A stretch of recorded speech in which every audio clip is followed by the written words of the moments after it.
This is the positional servo motor. A servo is a collection of gears and shafts that turn electrical energy into rotational energy.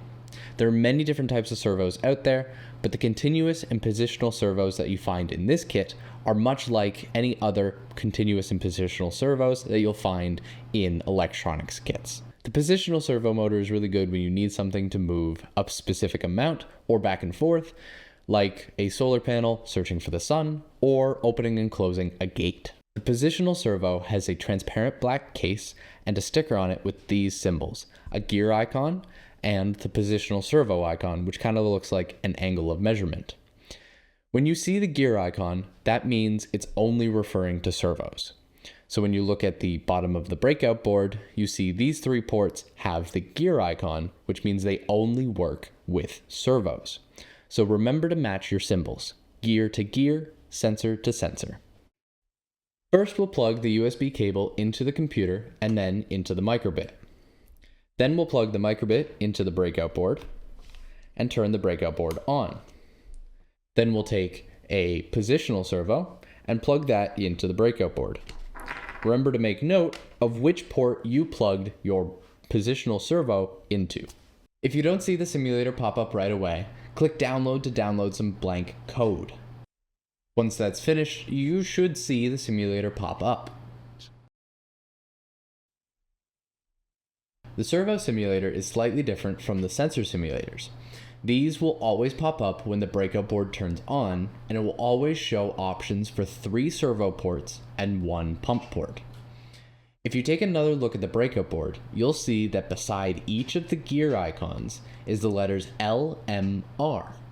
This stands for left, middle, right. Determine which port you plugged your positional servo into. I plugged my servo into the right port, which means when I look at the right simulator here, it says positional. If you click the button there, it will turn it into a continuous simulator. Right now, we'll want to leave that on positional. Press the power button in the top corner of the servo simulator, and your servo should rotate to the position indicated. Use the slider at the bottom to adjust the position of the servo. You can set it between 0 and 270 degrees.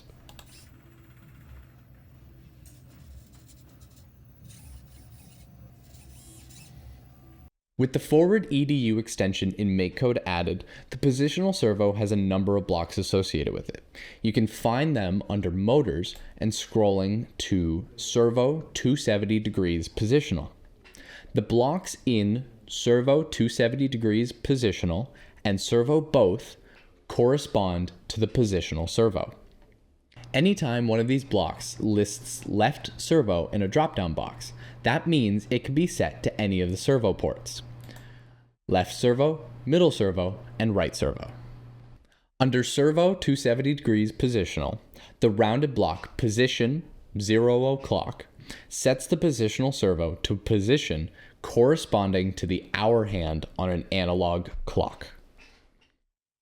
Set left servo to 0 degrees and wait will set the specified servo to the specified position and then wait for the movement to finish before running the next code block.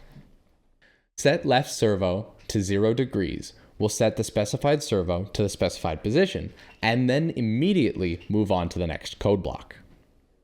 The rounded block left servo angle degrees returns the current angle the servo is at. The rounded block left servo angle range degrees returns the total angle the servo can turn to in its range.